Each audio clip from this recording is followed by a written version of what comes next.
it up, pump it up. Trae, Come on, come on. with Trae. Pump it up, pump it up. It's the day with Trae. This is the day to gain inspiration, to make a positive change in the nation. We're inviting you to partake in conversation, to raise your vibration. It's the day that we will all celebrate all of our peeps that make this thing elevate. Watch the negative fade away, cause it's the day with Trae.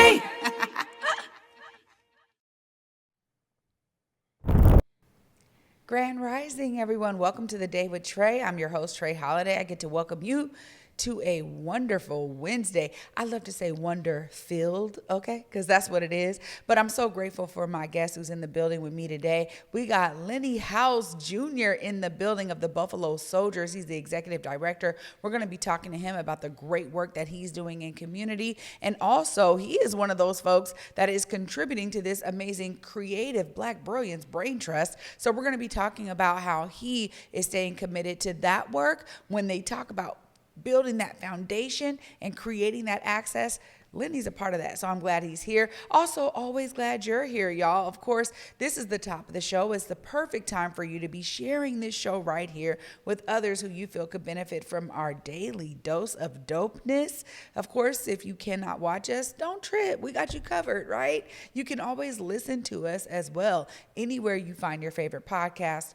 Just search Converge Media Network and The Day with Trae. You'll find us there on your favorite platforms. Now, before I get into it with Lenny, I got to say, it's very funny because when I'm talking about the Day with Trae out in community, folks are like, so what is, so it, what you have, it's a podcast, and I'm like, it's a show, right? And so the best way that I can describe it is because we are fully fleshed out here as a TV studio at the Black Media Matters Studios.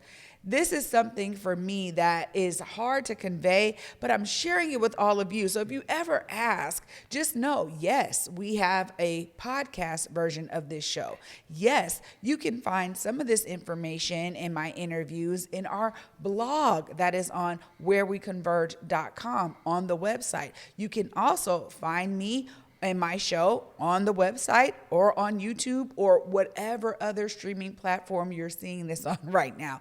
We're streaming all over. So I just wanted to share that there are some particulars here that we get to contribute to here at Converge, but it is also the testament of the spirit of making sure people get the information that we're sharing. So that is why we have these different versions of what we do. This is why you'll see some of the segments that happen. You know, somebody said, oh, I just saw you on TV, over the weekend. And I was like, oh, really? Like, oh yeah, on Back to Besa. And I was like, oh, yes, right? Sometimes you'll see me on that platform. And other times you may see me emceeing or hosting an event on a big stage or a small stage. And the beauty of it is this: it's all within my wheelhouse. And I'm so grateful to God for all of the opportunities that I have to contribute in our community. So whether you're watching this show right now, or you're seeing a clip of it on Instagram, or you're on YouTube watching past episodes,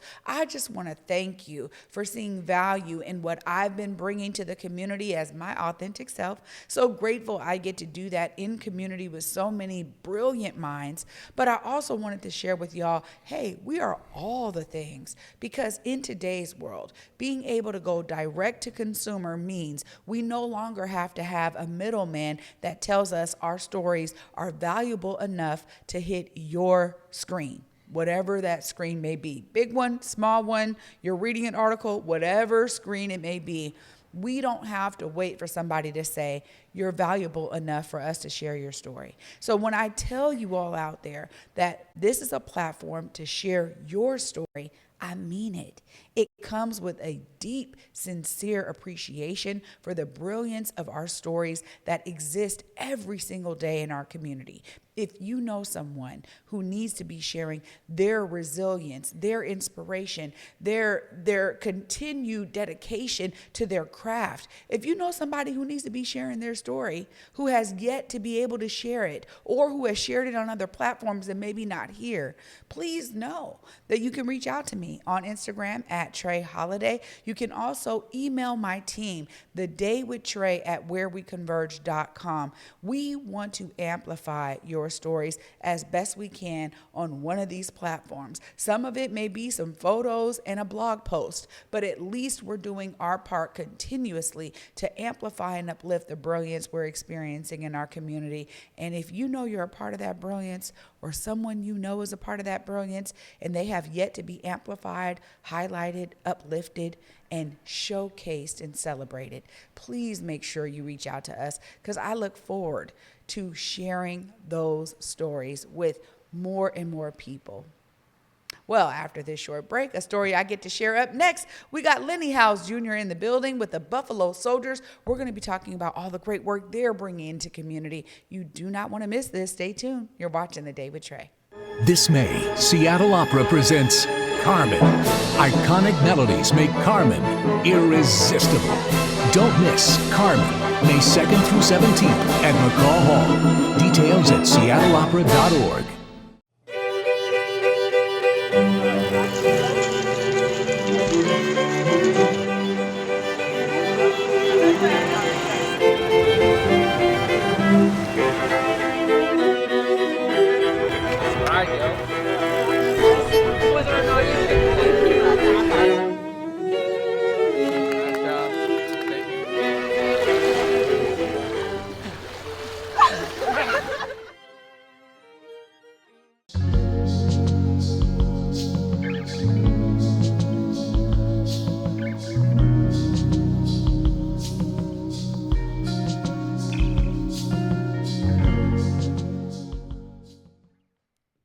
Welcome back, y'all, to The Day with Trae. I'm your host, Trae Holiday. Joining me right now, we got Lenny in the building. What's up, Lenny? Hey, what's going on? Good, good. How are you? I'm doing good, doing great. Just had a great week.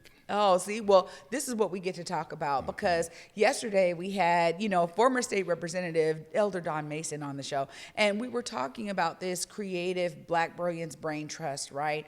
But this notion of we need our kids on horses. We need them to see that experience, to have that experience, to start really cultivating memory and connection by anchoring Red Barn Ranch and the work of the Buffalo Soldiers into their childhood. So before we get into the ways you're contributing, I really want to talk about you for a second.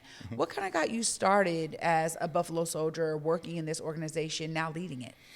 Well, I'm a third generation cowboy. My grandfather, he owned horses in Bellingham, started off in Yakima, then him and my father and the family moved to Bellingham.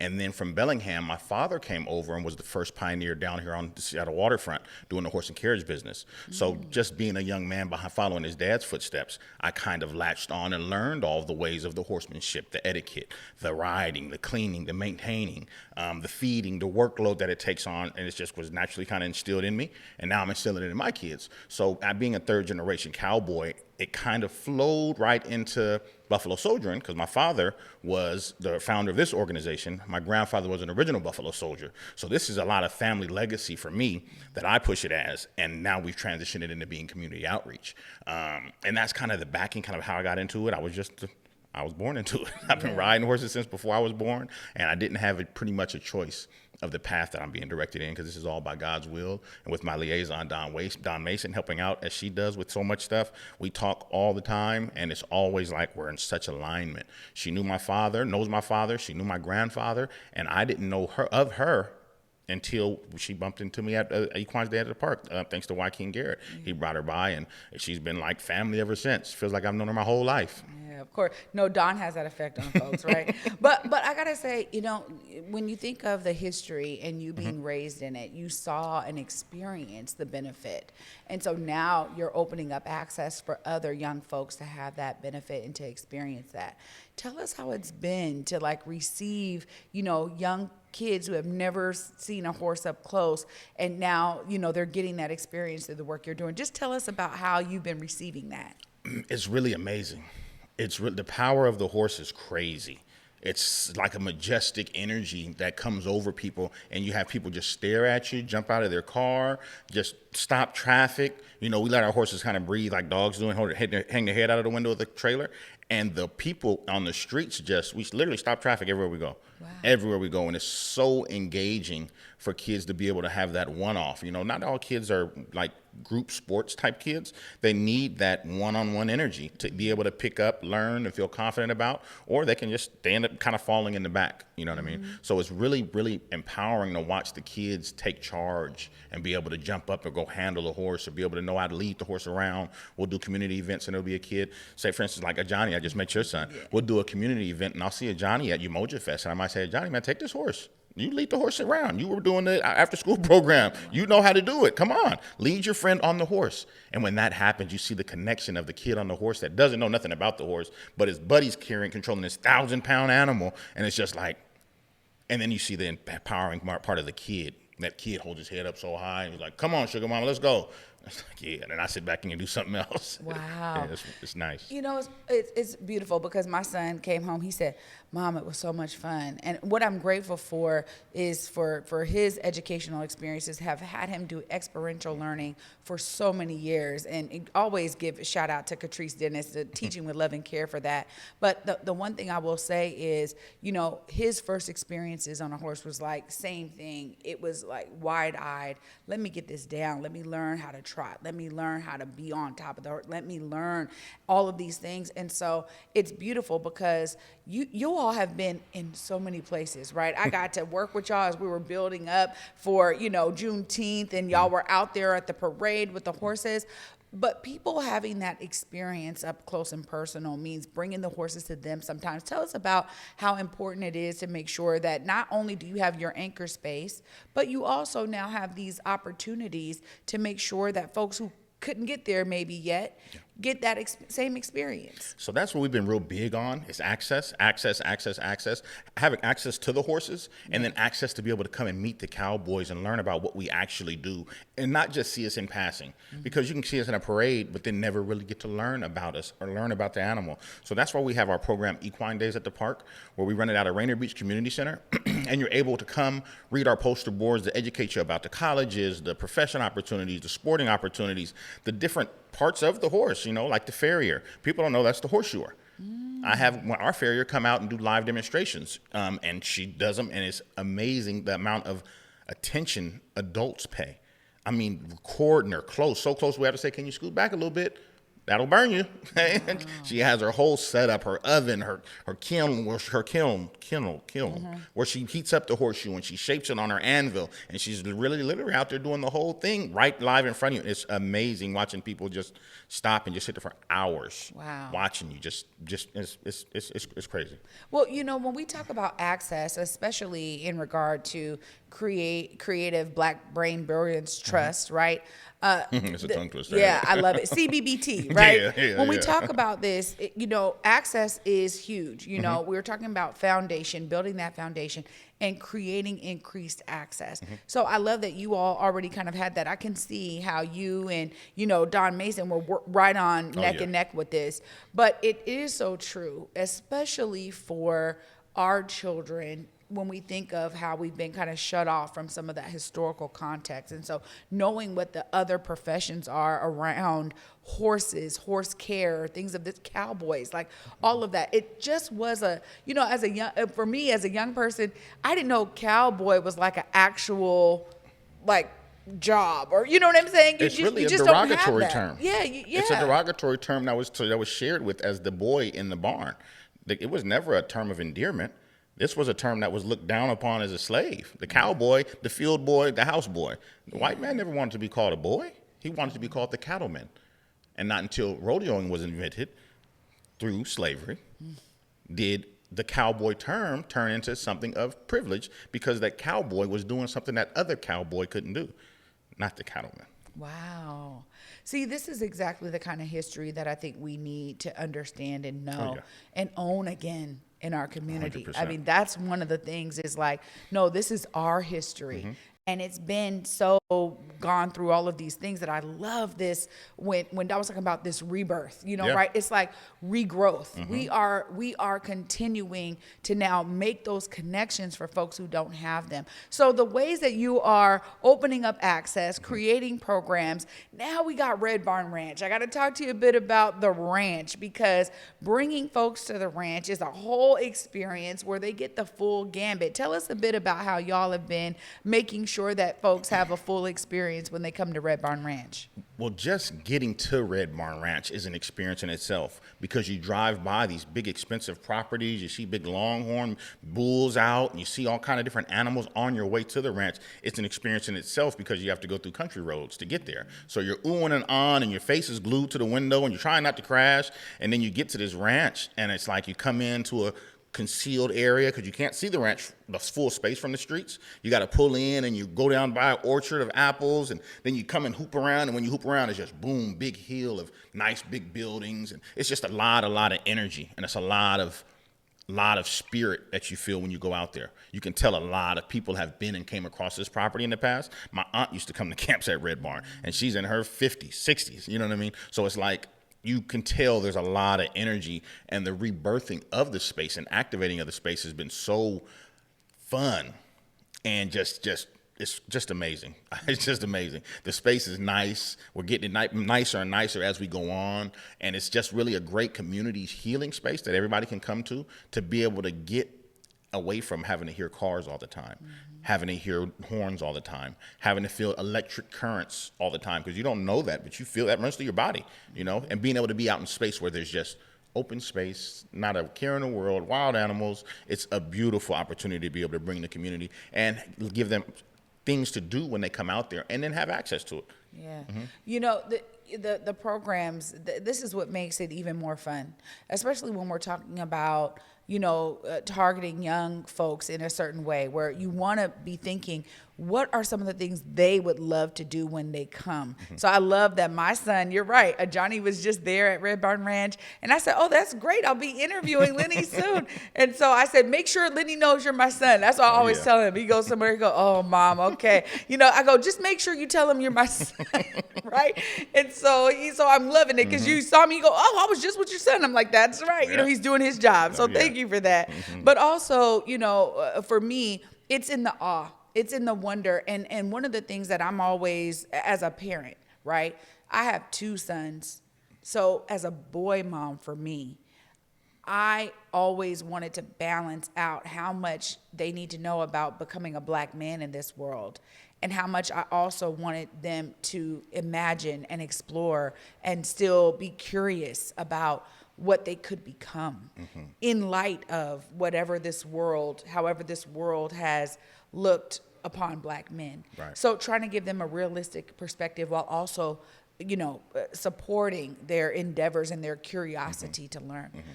How do you kind of find that as a black man yourself, with the ways that now you, as a cowboy, knowing what you know about horses, there's a connection here to that exploration of imagination for kids who sometimes I'm like, man, I ain't had the opportunity to do that till maybe I get to the ranch. Tell us a bit about how important that is in the ways that y'all address and approach this connection with young folks. It's really important, really, really, really important, because you don't realize who you are until you kind of realize where you come from. Yeah. You know what I mean? I find myself laying asphalt. My grandfather used to lay concrete. Okay. I find myself coaching boxing. My grandfather used to coach boxing. Okay. I find myself now running around having horses. I didn't ask for horses. No, I didn't. Somebody called and decided to donate 3 of them to us. Wow. Right? So it's like, once you start figuring out your backing and where you come from, it helps to align with where you're going, and it'll give you a lot more focus to go or to not go there. So that's one big thing we like to share is, find out where you come from, so you can help find out where you're going. And that'll help propel you into a direction of excellence, because you're going to either leverage it or you're going to make sure you don't go down that path, because you know where it ends up. Yeah. And it's very, very important for kids to be able to come and get the opportunity to chop wood, or to change a tire, or to shoot a bow and arrow, you know what I mean? Just fun outdoor access activities. Tug of war. When's the last time you played Simon Says or Red Light, Green Light? Right? We do squid games with the kids, and it is a blast. It's a blast. I promise you. You know, it's now Johnny. He's going through our after school programming in that curriculum. So it's shaped different than our day camps that we do. So he's not going to necessarily get all the activities. Except the last day, I think we're going to do a day camp style activity for him. But the curriculum and the depth of learning about the different types of horses. The first session, the kids got to build a horse. So you get to decide if you want a quarter horse, or do you want a thoroughbred, or do you want a Frisian, or do you want a draft horse? They all have different jobs. What do you want your horse to do? Do you want a racehorse? What do you want the racehorse for? I want him to run races. Or do you want that racehorse to breed? And you make money that way from the horse. There's a bunch of different ways that you can mix horses together to get that perfect horse. You can build your own bloodline to sell your horse. You can go buy a stallion and just ship his semen off to go and breed with. Wow. You don't have to be there. This is interesting, Lenny. It gets I'm very deep. learning so much just sitting here. Well, I got to say, I'm really grateful that the access is opening up. I'm grateful that we have, folks who look like our kids. I think it's just so important because, again, it is us reclaiming that identity. That's a part of our history, and I love that there is an example of it. So, of course, if folks are wanting to tap in, if they want to learn more, come volunteer, donate, whatever, you get to look right here in that camera. Let them know how they tap in. Well, to get in contact with us, please go to our website, buffalosoldiersofseattle.com. You can also find us on Instagram and all platforms at Buffalo Soldiers of Seattle. Please, you're welcome to give me a call directly at 206-271-7780 for horseback riding lessons, trail rides, birthday parties, quinceañeras, history, education, therapy with the horses, anything and everything you want to. I do this as a full-time job now. So please come and tap in and don't be shy, because we're welcoming all ages, shapes, and sizes, because horses can carry twice their weight, so don't think you're too big for the horse. I want to thank Don Mason for all of her help and our recent partnership with Gary Gilliam, getting ready to start our agricultural side of things out at Red Barn Ranch.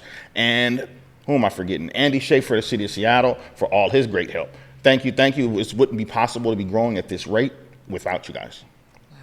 Lenny, thank you so much for your work and for your dedication. Anytime you got updates, just let us know, man. Come on back to the Day with Trae. Absolutely. We'll be on Easter Saturday. We're doing a big Easter egg hunt, and we'll have the horses out. We'll have free food, and we'll have a bunch of Easter eggs going on. We're partnering with Gary Gilliam from the Seahawks, and we're partnering with House of Hope. Wow. So, come out, bring the kids. This Easter Sunday. Okay, what's the time? Do you know? The times of program is 1 to 3. There We're going to do the Easter egg hunt from 2 to 3. So it gives you time. You late folks get some time to get there. Okay. Thanks so much, Lenny. Absolutely. Oh, wow.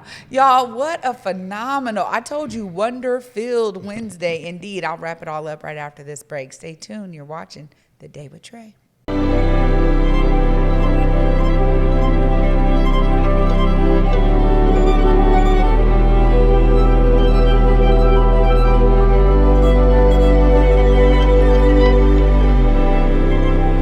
Now's your chance to join the Days to Come Reading Challenge to ignite the civic imagination needed for racial repair in Washington state. Read, discuss, and take action until Juneteenth to bring Dr. King's vision of a truly just society to life.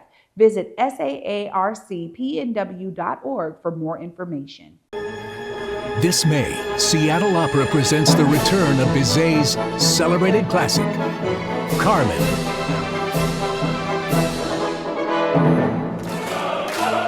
A mesmerizing story of obsession, dazzling sets, elaborate costumes, and iconic melodies make Carmen irresistible. Don't miss Carmen, May 2nd through 17th at McCaw Hall. Details at seattleopera.org.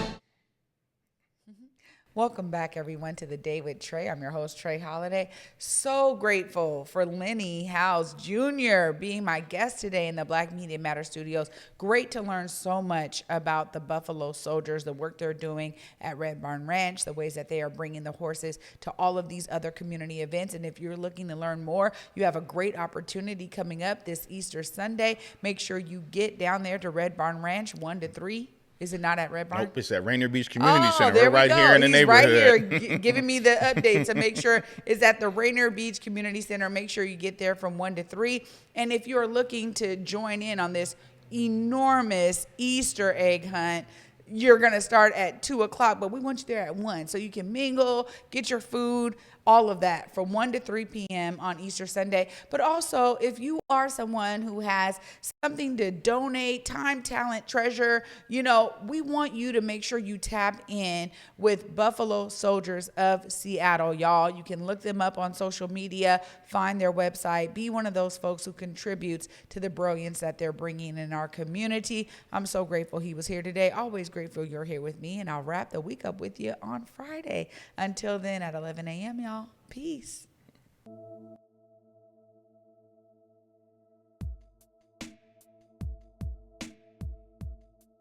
Converge Media produces culturally relevant content for Black and urban audiences. Our coverage is raw, transparent, and objective, praised by community leaders, government officials, and residents. Support Converge Media today via Venmo, Cash App, or PayPal at Converge Media.